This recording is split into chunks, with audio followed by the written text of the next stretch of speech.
So that's what we are proposing to discuss, whether the human mind, our mind, your mind and our mind, can be completely free from all institutions, from all the impositions, the pressures of religions, their symbols, their ideologies, their theories and their dogmas, which is mostly all of that is superstition.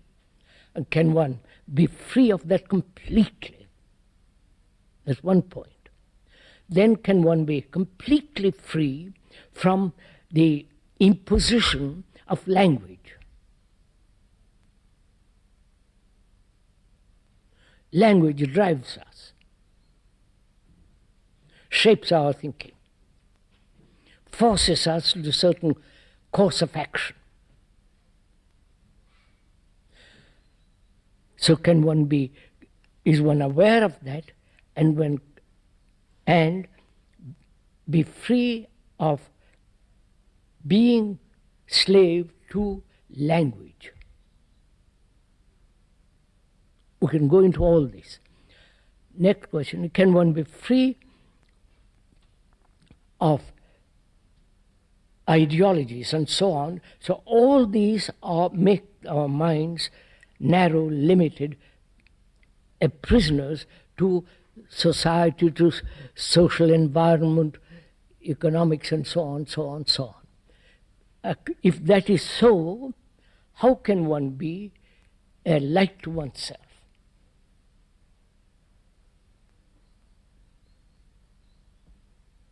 Do we discuss this? Or do you want to talk about something else? At a certain point, one begins to realize that we are caught in language, and the root of our sense of identity is in that. Words, images, theories, what have you. It appears that the response to that in daily life is the continuation, our continuity of identity. Perhaps we could go into recognition and continuity.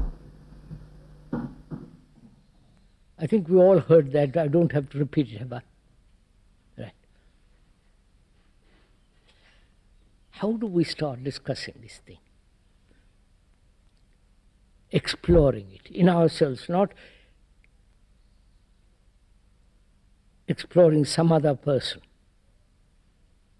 How can I explore myself, understand the depth of myself, without understanding how one's mind has become slavish, dependent, and so on. Avanti.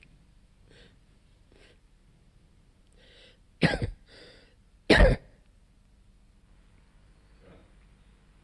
my case, it has been education, as I feel. Does education, the way we are educated, does it make our minds slavish, conforming, accepting the pattern, or establish a new establishment and becoming a slave to that, and so on? What? Well, a certain part of education is condition itself.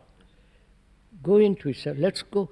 You see, I don't know how to discuss this matter or go into it. If each find out, sir, first, is that what you want to discuss?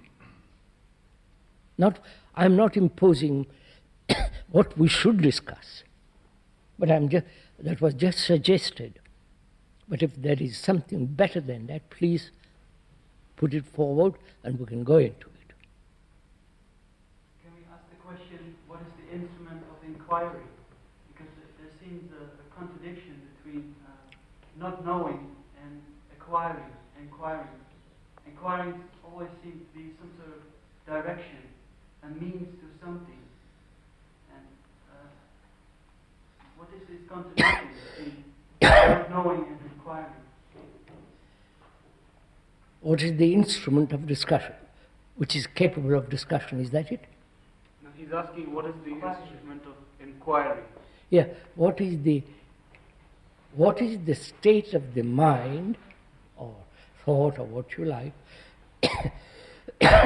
that can freely inquire? Right? What is your state, sir? Don't ask me. Find out what is your state of mind that is capable of inquiry.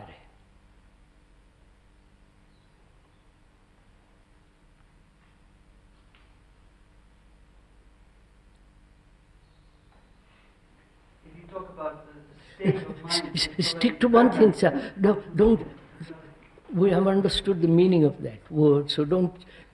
What is your state of mind that says, I must inquire? That wishes to inquire.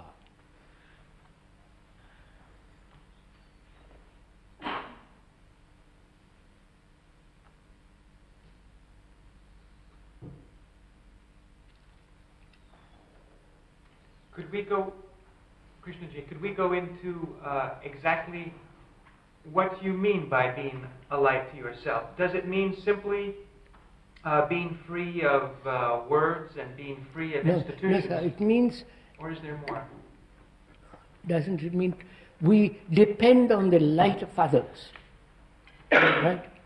The Christian world has been conditioned, for example, that Jesus and so on, that person will be your salvation.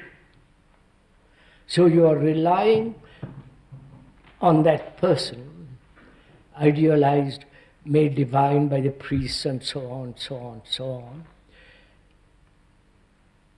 to depend for one's salvation. I'm using old-fashioned word, which we'll explore.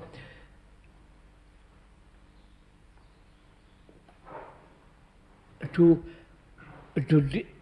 depend on an external agency for our what? For our freedom from sorrow, pain, anxiety, and so on, so on, so on. The Church, the Catholic Church, has done that. The Hindus had their own pattern of thinking. So as the Tibetans, so as the Buddhists, and so on. Along the same pattern, only different set of words, different set of phrases, different symbols, and so on. But always depending on external agency. Thinking that the external agency is different from us. We have created the external agency, the outside agency. So we have divided ourselves from that and say, that will save me from my anxiety, fear, sorrow, all the rest of it. We have created that, right? And having separated ourselves from that,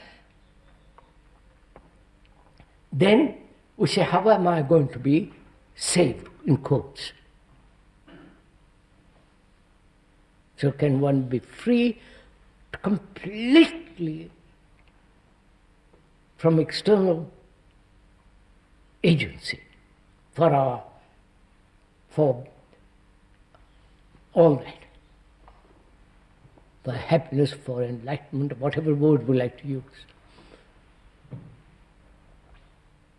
So, but surely nowadays many people will say that they don't believe in God, or so they reject that. So they have no obvious external agency. So it's more complicated. Then, if you reject the outside agency, then how will you, what manner, or what how will you free yourself, in what manner you will be free from all your entanglements, from all your sorrows, pain and so on. If you don't depend on anybody, including Kate, including the speaker,